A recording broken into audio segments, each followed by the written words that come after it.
स्वागत आहे तुमचं डायरेक्ट मोठो ब्लॉग मध्ये. गरिबांचा मोठा ब्लॉगर समजा मला. ती एक घाण सवय आहे माझी, ती कधीच जाणार नाही. मी काय माहिती का, ते इनबिल्टच आहे. म्हणजे ते मला जन्मताच ते एक स्वभाव भेटलेला आहे की फुकट भेटायची अपेक्षा आम्हाला पहिल्यापासूनच नाही. 2 नंबर आपला मामा आहे. माणसात कोण बघत असेल तर गाड्याला मतदान करा भाऊ.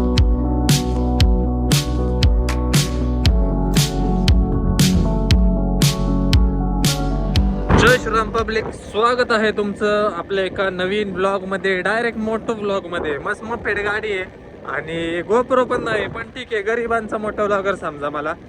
आणि वाजलेले आहेत बघा 12-12:30 वाजलेले आहेत आणि निघालेलो आहे टू व्हीलरवर. ते एक सवय आहे ना माझी, ती एक घाण सवय आहे माझी, ती कधीच जाणार नाही. मे बी की नाही का चांगलं करायचं सगळ्यांचं. म्हणजे काय सांगू, कुणाला नाही ना म्हणायचं एक घाण सवय आहे मला. त्या सवयीमुळे ना प्रत्येक वेळेस मला सफर करतो नाही का मी, प्रत्येक वेळेस त्यामुळे मी सफर करतो. आता निघालेलो मी, ॲक्च्युली मी आता रांजणगावला निघालेलो आहे. माझ्या घरापासून आहे ना जवळपास 50 किलोमीटर लांब आहे. ते 1.5 ते 2 तास लागतात जायला रांजणगावला. रांजणगावला निघालेलो, गाडी बी काढलेली. एक मित्र आला, म्हणला भाऊ मला गाडी लागत होती राव.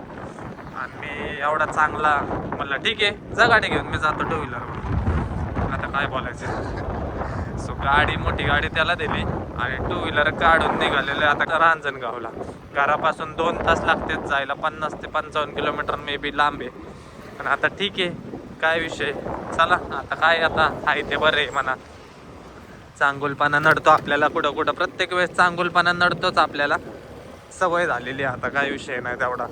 म्हणजे काय माहिती का, ते इनबिल्टच आहे. म्हणजे ते मला जन्मताच ते एक स्वभाव भेटलेला आहे की कुणालाच नाही नाही म्हणायचा. म्हणजे माझ्या तोंडून कधीच नाही हा शब्द कुणी ऐकलाच नसेल. कोण काय म्हणलं ना, मी स्वतः प्रॉब्लेममध्ये जातो पण समोरच्याला नाही का मदत करतो, असा सीन आहे माझा.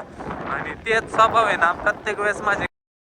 म्हणजे प्रत्येक वेळेस मी सगळ्यांचा चांगला विचार करतो आणि सगळेच नाही पण बऱ्यापैकी लोक माझे म्हणजे हात. पण ठीक आहे, चालायचंच. कुठंतरी पेरलेलं कुठंतरी नक्कीच मिळतं असं समजायचं आणि चालायचं. सो सीन असं आहे. आता चाललेलो आहे रांजणगावला. कशासाठी चाललेलो आहे, स्टे ट्यून गाईज, बघत राहा. चॅनलला सबस्क्राईब केलं नसेल सबस्क्राईब करून टाका. काल एक कमेंट वाचली की कन्सिस्टन्सीच्या नावावर 5 मिनिटाचा ब्लॉग टाकता येतो. पण ठीक आहे ना, टाकतोय त्याला महत्व आहे. इतक्या दिवस टाकत नव्हतं तेव्हा ओरडत होते, आता टाकतोय तरी वरडताय. नक्की करू तर करू काय. हा चला जाऊया, काय होतं आजच्या दिवसात बघत राहा. असल्या धोरीची सवय मोडली. तो एका चेष्टा आहे, काय सांगू, तोंडाची थोबड्याची अख्खी वाट लागलेली आहे माझ्या ऑलरेडी. आता अजून लागल, पण काय आता यायला किंवा उपासाला सीताफळ. चला. सो गाईज फायनली वाघोलीत पोहोचलेले आता ते.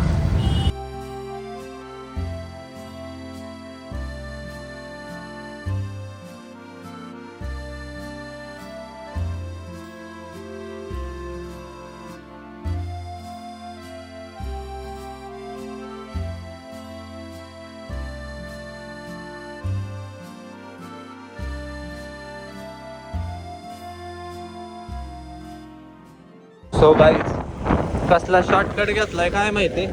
हे बघा कसल्या रोडने चाललंय.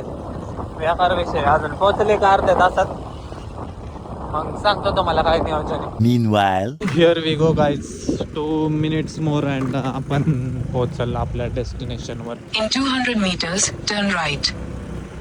Turn right and you reach your destination guys. चला काय विषय, काय सांगू तुम्हाला, चला. सो गाईज पोहोचलेलो आहे. अवतार बघा कसला झालेला आहे. a few moments later. So guys चला, काम उरकलेलं आहे आणि निघालेलं आहे घरी. थोड्याच वेळाचं काम होतं, 15 मिनिटाचं काम आणि 1.5 तास ट्रॅव्हल करून यायचं अशी तर आहे. पण कामाशिवाय पर्याय नाही हो. एवढे आयुष्यात अप अँड डाऊन्स आले नाही का, एवढे खराब फेज आले, पण कामाकडे कधीच दुर्लक्ष दिलेलं नाही. कारण की मला माहिती आहे की माझ्या भरोशावर किंवा माझ्याकडं माझ्या घराची जबाबदारी आहे. मी काय असा उपट सुंबा नाही किंवा टवाळखोर नाही की कोणत्या बी एका वाईट अनुभवाने मी तुटल आणि माझं आयुष्य खराब करून घेईल. असे लय अनुभव आले, पचवले, त्यातनं सावरलो. त्याच्यामुळे आत्ता इथं आहे. आत्ता त्याच्यामुळे एवढ्या वरती पण नाही म्हणतात, पण ठीक आहे, जेवढं आहे तेवढं पण लय केलेलं आहे असं मला वाटतं. ठीक आहे, आता चला चालायचंच. सो चला चाललेलं आहे घरी. आता झालं माझं काम. साईड विजिटसाठी आलो तो. आता तुम्हाला तर माहिती आहे कामच चालू आहेत ना आपले जरा. सो साईड विजिट करायला लागते. मी मोस्टली करत नाही मी साईड विजिट, पण आता निवांत होतो त्याच्यामुळे म्हणलं चला ठीक आहे येतो. आणि काम पण तेवढं मोठं आहे, क्लायंट पण तेवढा मोठा आहे. सो त्यांचा शब्द पाडून जमत नाही. एक तर तुम्हाला माहिती आहे नाही म्हणायची सवय नाही भाऊ.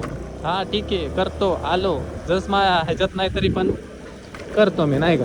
ठीक आहे चालायचं, हाच स्वभाव.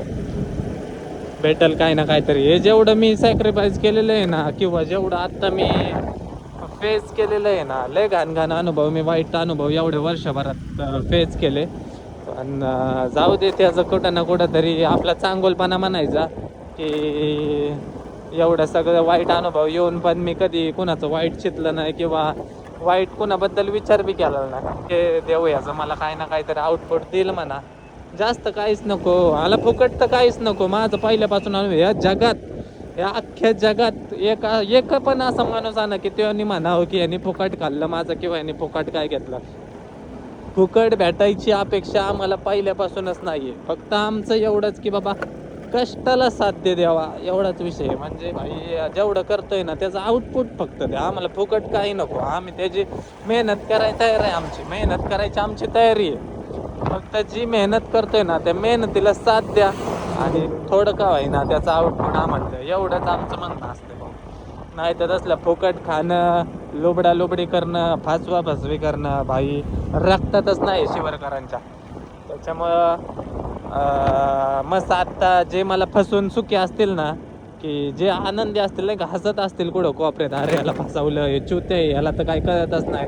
मला सगळं माहीत असतं कोण काय वागतंय माझ्यासोबत किंवा कोणी काय मला माझ्या मागं माझ्यावर गॅमा करतंय ना, सगळं मला माहीत असतं. पण मी काय की दुर्लक्ष करतो, जाऊ दे म्हणतो, काय किरकिर करायची ह्याच्यावर, एनर्जी माझीच वेस्ट होते शेवट.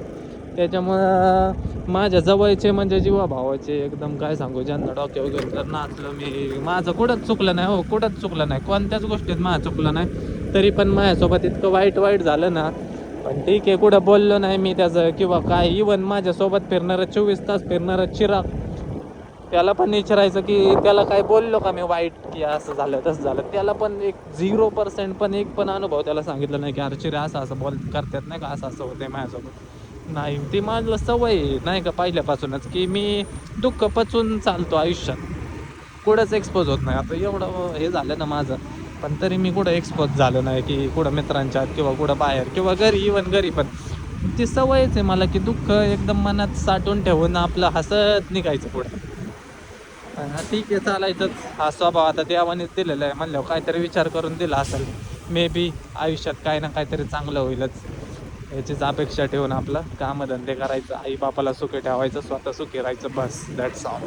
सो चला आता हायवेला बी पोहोचलो, जाऊया आता रांगरून घरी. Meanwhile, सो गाईज बघता आपण गावात बी बसलेलो आहे. समोर बघा 2 नंबर आपला मामा आहे. माणसात कोण बघत असेल तर गाड्याला मतदान करा भाऊ. चला. सो गाईज घरी पोहोचलेलो आहे, जरा फ्रेश होतो. a few moments later. So guys 8 वाजलेले आहेत, झोपलेलो, उठलो आत्ता आणि खर्च चालू आहे. पण ठीक आहे, खर्च वरते आपला, घरासाठी चालू आहे सगळं. बेडरूमचं जरा तुम्ही तर पाहताय आता, मूर्त्या वगैरे म्हणजे फायनल टच राहिलेला आहे आपल्या घराचा, त्यासाठीच आता लागतील फायनलमध्ये. सो आता पेंट घ्यायला आलेलो आहे. त्या दिवशी बाकीचं मटेरियल घेतलं, आता पेंट घ्यायचं. पेंट पण 15,000च्या आसपास काहीतरी आहे वाटतं, बघूयात आणि मग सांगतो तुम्हाला काय घेतं.